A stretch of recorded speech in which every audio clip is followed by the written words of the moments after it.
Alright, let's get started. This is a good set of 5 matches to start this series off with. It consists of 2 wins, 2 losses, and 1 draw. So you'll get to see just as many good tactics to emulate as bad tactics to avoid.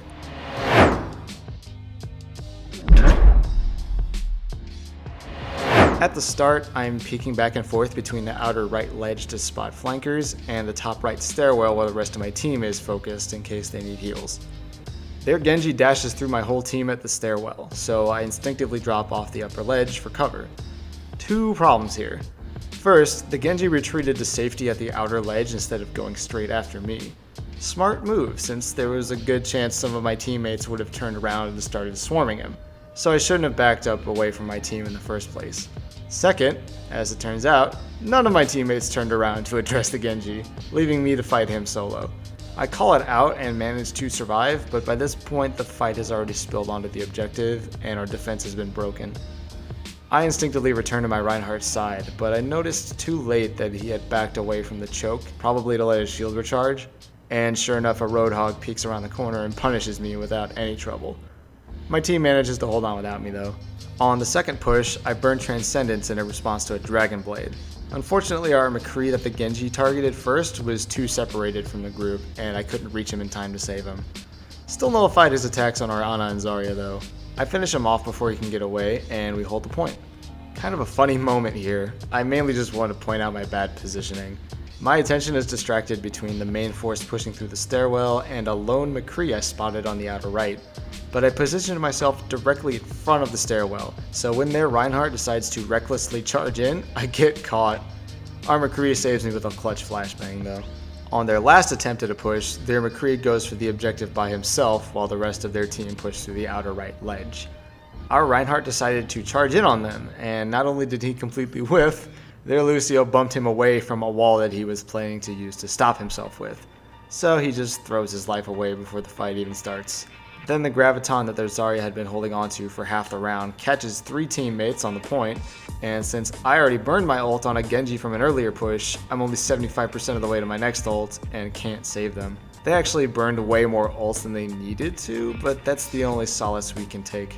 The point's lost. In the Plaza phase, I start on the high ground, but except for our Mei, the rest of the team is trying to contest in the streets.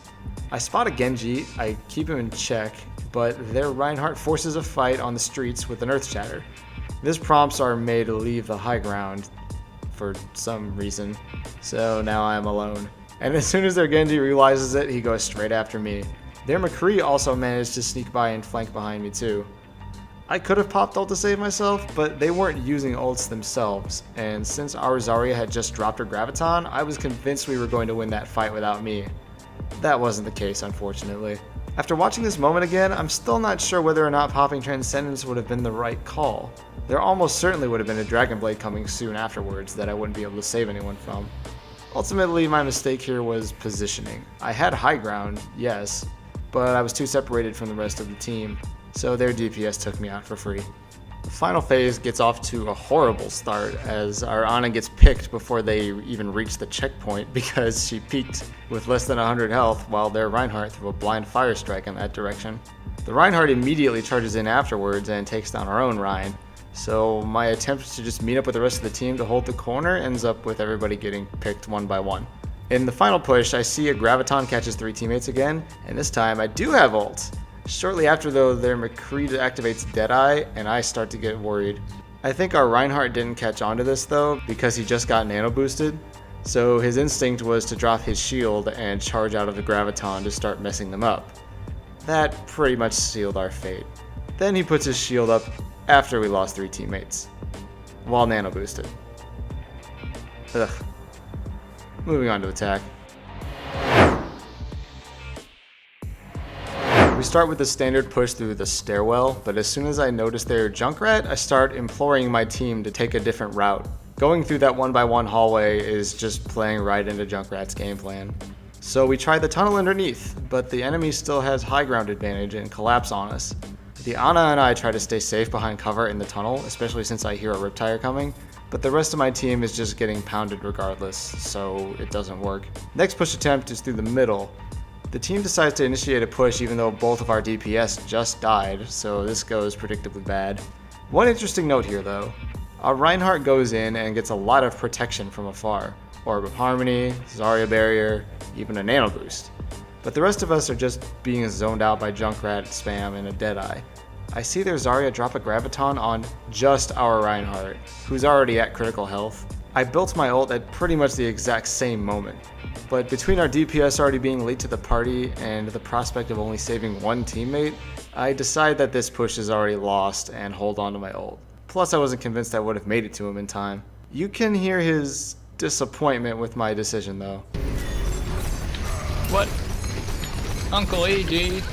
On the next push, their Junkrat activates a Riptire, shortly followed by an Earth Shatter that only knocked down our Ana.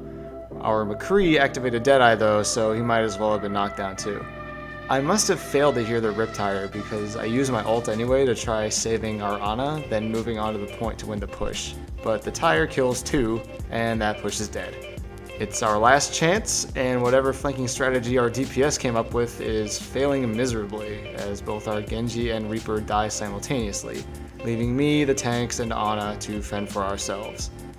No chance in hell. So in hindsight, using my ult here on the Graviton would have been a better move. It seems like they expected me to be fighting on the point with the Reinhardt at the time though. I've wasted a lot of ults on near-death teammates who die before I can reach them, so I was scared of the same thing happening with this Reinhardt. Maybe I should have just said, it's a Graviton, so it's going to be worth it anyway?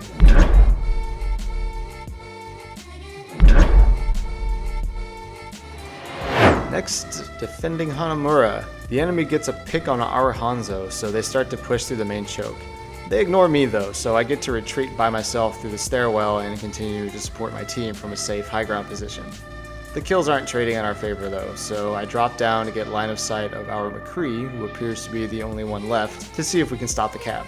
Before I can get to him though, their Tracer spots me and eviscerates me from full health in one clip. I could have stayed safe by going down the stairs in this building to meet up with McCree, but I noticed the enemy Reaper first and decided to leave the high ground to take him down.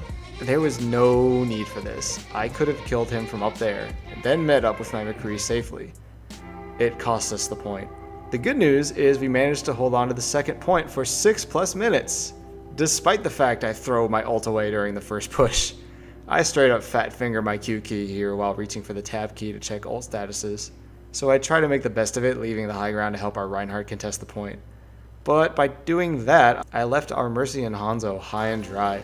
We barely managed to hold on to this thanks to our Tracer stalling for time, a clutch Roadhog hook on a Lucio, and a clutch ult from our Reinhardt. After we stabilize, the enemy can't quite seem to pull it together. We just play standard, strong positioning, punishing their Winstons every attempt to leap in and pick me off. With only 30 seconds left, I hear their Soldier 76 activate his ult while I'm caught out in the open, so I pop ult to save myself just in case. Both sides lost about 4 players, but their last big push had already ended, so I just wanted to secure that fight. Hold successful. On attack, we nabbed the first point on our first try thanks to a good old-fashioned speed-boosted push. I especially love how the team agreed to start from the right side. I wish more teams would do this. There's way less resistance on your way to the choke, and less chance of someone getting picked by Junkrat spam or something. We're also blessed with a poorly placed Mei wall that I just walk around. Clinical fight.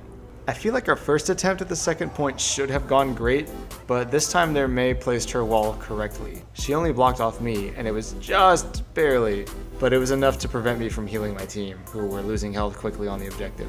By the time I got there, 3 of them had already died, so back to the drawing board.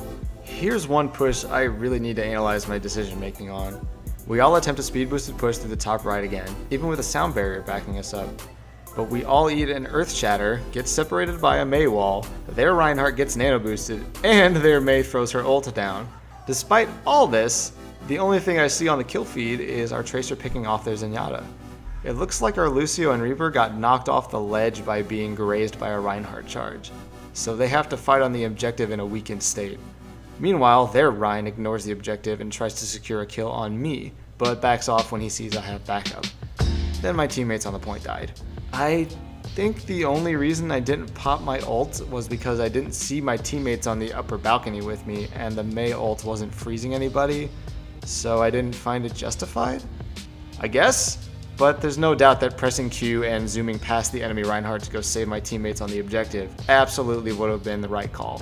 The next push starts much better with our team getting 2 picks, so I think we've got this in the bag. After this Mei wall comes down though, our team's health situation is actually pretty bad. I didn't really consider it much since the enemy burned most of their ults on the last fight, so instead of healing the team, I decided to help secure kills with Discord and left clicks.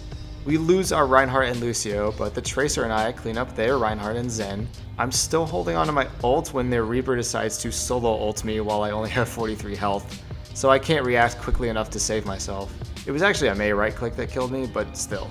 This is one of those moments I should have stopped being so focused on counter-ulting and started using my ult preemptively just to secure this fight. The next push is down the center, and I finally use my ult after their Reinhardt drops in with an Earth Shatter.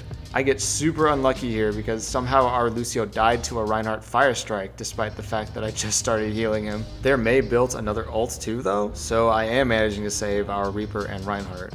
We can't secure any kills though because of the Rein Shield and Mei's Ice Block. After Trance ends, I throw a Harmony Orb on Reaper before jumping off the point to try to get safer positioning. My teammates are still frozen solid though and can't outlast the damage. I pick their Ana on the way back, but by this point we've taken too many casualties. Very disappointing outcome given how many resources we poured into it. With only 20 seconds left, we start our last push down the middle. I get the first pick on their Reinhardt, but while I try to stay behind my team, their Reaper gets the jump on me from behind. He's not using an ult, but I recognize this is our last attempt at a push, so I feel like there's no choice but to save myself and join my team on the point. Something I hadn't noticed until now though was our Lucio switching to Mercy. I definitely should have accepted my death so that Mercy could res us. Then I could have helped us secure the fight by using Trance in the post-res situation. I actually come pretty close to building a second ult before I die though. Unfortunately, I somehow get excluded from the res group despite dying directly in the middle of the objective. She tried to get the res off without throwing her life away, but she really only saved herself for a handful of extra seconds and goes down quickly, along with the rest of us.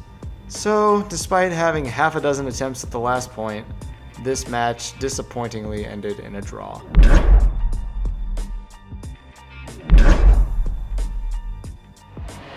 Moving on to some King of the Hill. The first match on Shrine went very smoothly. Nothing of note really happened there. On Village though, the scramble on the high ground didn't go in our favor. An Ana grenade prevents me from mitigating Winston's Tesla damage. Our McCree lost the flanking battle with their Tracer, so after he gets healed up, their Winston literally just leaps past my tanks in a 1-by-1 room to focus me down. My Roadhog arrives a split second too late, and we trade kills. Should I have stayed next to my team instead of backpedal? It might have made a small difference in their response time, and that small difference was all I would have needed to survive. We get the point eventually though. Here, I like my positioning, high ground and next to a Reinhardt, allowing me to take pot shots at enemies in the choke. Check out what happens here though. One lone Genji takes me down from full 200 health in 3 seconds flat. Shurikens hit me for 60, Swift Strike hits me for 50, then a right click melee combo cleans out the last 90. All before Reinhardt can take a swing at him. I'm honestly not sure what else I could have done here except nail him with 2 lucky headshots before he could do his business. I guess what I should take away from this is one Reinhardt just isn't good enough as a personal bodyguard. Thankfully this one pick didn't make enough of a difference and we go up 2-0. On Sanctum, after we get the initial cap, some of my team decides to push up and defend further up. I typically hate doing this. More often than not, it results in someone getting picked and the rest of us getting snowballed before we're split between left and right. This time though, I go against my own policy because our Genji decided to use his Dragon Blade in their spawn area, and I'm pretty sure he's gonna go down early unless I keep a Harmony Orb on him. My job is to support the team, right? Sometimes that includes supporting them in their stupid decisions. After that though, it's pretty much academic. First win of the day.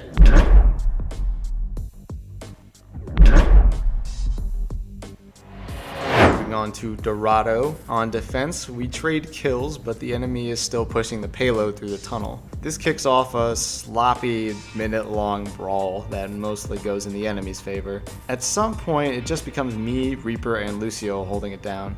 I build my ult towards the end, but decide to hold on to it since the enemy didn't use any ults to secure their kills. But our Winston was just arriving from spawn, so I probably should have used it just to stall for time. It might have allowed us to hold a checkpoint. Here's something real stupid. I want to back away from this Winston after he throws down his shield, but I got caught on geometry.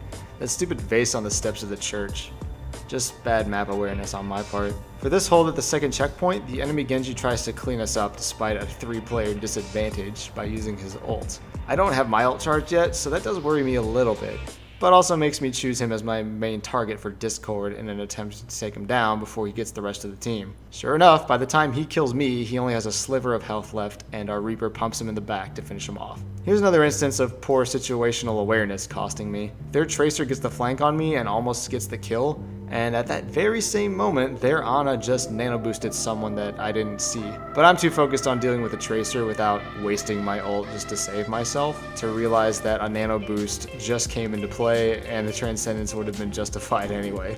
So their Reinhardt cleans up this checkpoint. The rest of the round is spent pretty much just holding forward in futile attempts to contest the payload while I run into ults and die. Except here, where I totally could have used the ult I just built to get to the payload quicker. After the round, I remark, "Oh man, I just built that." No, you didn't, AJ. You just didn't notice it earlier. Come on, dude.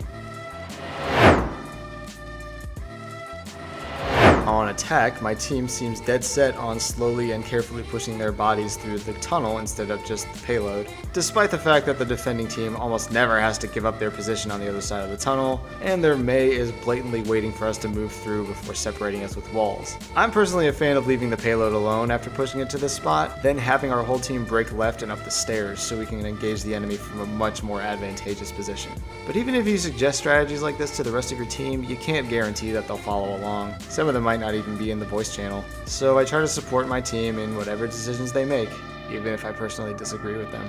And sure enough, we do eventually push through thanks to stockpiling several ults and unleashing them in quick succession. I'm also glad I stuck to my guns and didn't waste Transcendence on this Mei ult. Even if I had died, we were already up 6v3 and pretty much guaranteed to win the fight by that point. I end up using the ult here during the church phase to save an Ana from a nano boosted Winston. Our Genji pulls his sword out right after, so I try to get a Harmony Orb on him, but I get cut off by this Graviton. This Zarya was clearly waiting for my ult to be out of the picture before she dropped it, which was smart, but she didn't count on the rest of her team being preoccupied with our Genji, so she's the only one following up with damage. As a result, I'm the only casualty, and the kills go in our favor. Unfortunately, our team is unable to capitalize because the enemy Winston activates Primal Rage to stall the payload, and I'm not alive to Discord him, so he lives and the payload ends up not moving for the rest of the round.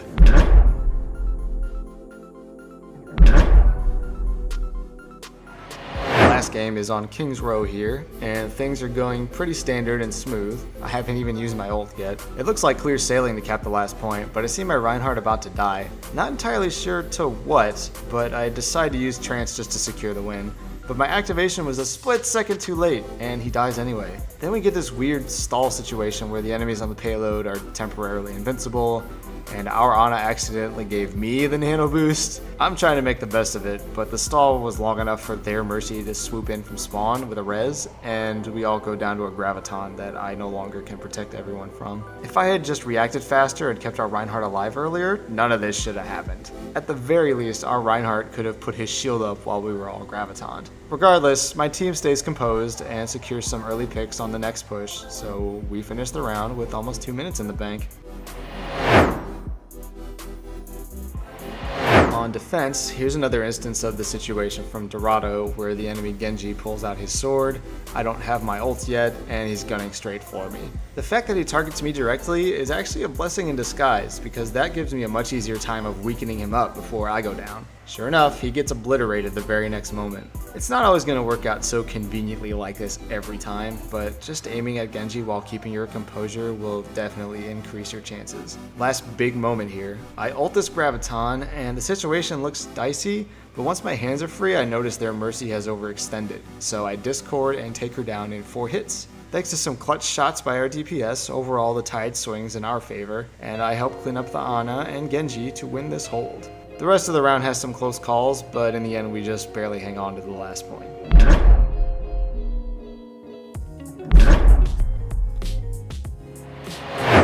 Man, okay, that was exhausting. Maybe from now on I'll only do sets of 3 matches instead of 5. At this rate I'm only going to get to play twice a week. Anyway, I hope some of you learned some useful stuff along the way like I did. Most of this video didn't have any sick plays or anything. That's not what Zen's about. My faults are on full display here so that I can start moving past them. And I encourage all of you who may also be struggling to start finding some humility and owning up to mistakes. It'll be rough at first, but in the end, it can't do anything other than make you a better player.